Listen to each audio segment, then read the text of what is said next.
Singers को दर्जा दिया जाता था वोकल इंस्ट्रूमेंट्स का, एंड दैट वाज टेरेबल। और इसी कारण से जद्दोजहद शुरू हुई कई साल पहले, और चंद सिंगर्स ने आजकल के स्पेशली जो यहाँ बैठे हैं और जो यहाँ बैठे हैं उनका सहारा लेते हुए ये एक लड़ाई शुरू करी with the government of India. लड़ाई क्या मतलब, एक मांग शुरू करी गवर्नमेंट ऑफ इंडिया से कि इस इनजस्टिस को हटाया जाए, क्योंकि सिंगर भी कुछ कंट्रीब्यूशन करता है।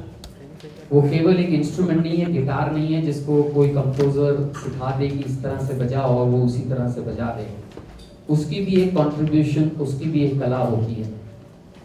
अब जाके 1994 से यानी 20 साल 19 साल से के बाद आज ये दिन हमें देखने को मिल रहा है जब इंडियन सिंगर्स राइट्स एसोसिएशन अब कायम हो चुकी है, और उसे गवर्नमेंट ने, सेंट्रल गवर्नमेंट ने रिकग्निशन दे दी है कि आइंदा से सिंगर्स की रॉयल्टी जो है वो इसरा, Indian singers rights association collect करे और तमाम सिंगरों को, पूरे भारत के सिंगरों को उस रॉयल्टी को डिस्ट्रीब्यूट करे।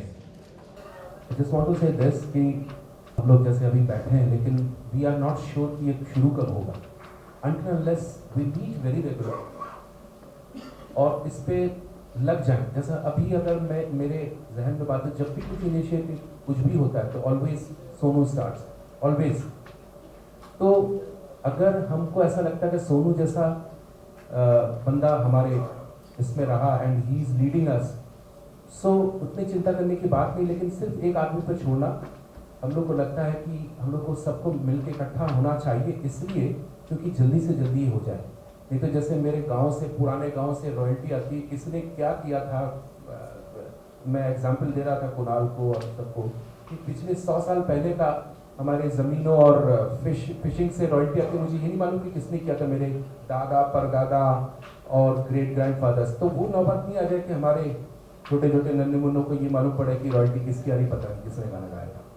सो मुझे ऐसा लगता है कि we need, and thank God कि हम लोगों ने जो चीज़ पहले शुरू किया था, जब सोनू शायद पिक्चर में नहीं था, या हमारे काफ़ी सिंगर्स, जब से सोनू, शान और सुनिधि एंड हम लोग नया जनरेशन साथ में आया है, तो हम लोग की स्पीड काफ़ी बढ़ी है एंड वी रिकवर्ड। ऐसा लगता है कि पुराना जितना हमने लॉस किया था काफ़ी साल, मुझे याद है पंचंदा के घर पे आशा जी के साथ मीटिंग हम लोग करते थे, हमारा कुछ हुआ नहीं था, लेकिन थैंक्स टू दिस जनरेशन की इन्होंने इतना रैपिडली इसको आगे बढ़ाया है।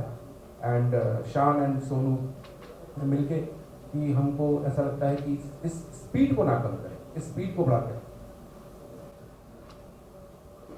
सबसे पहले तो मैं आपको ये बताऊं कि जैसे संजय जी ने कहा कि 50 साल की अवधि में जो गाए हुए गाने हैं उस पर ये रॉयल्टी कॉपीराइट का एक्ट जो है ये लागू होता है। और इसमें एक आदमी तो कुछ नहीं कर सकता।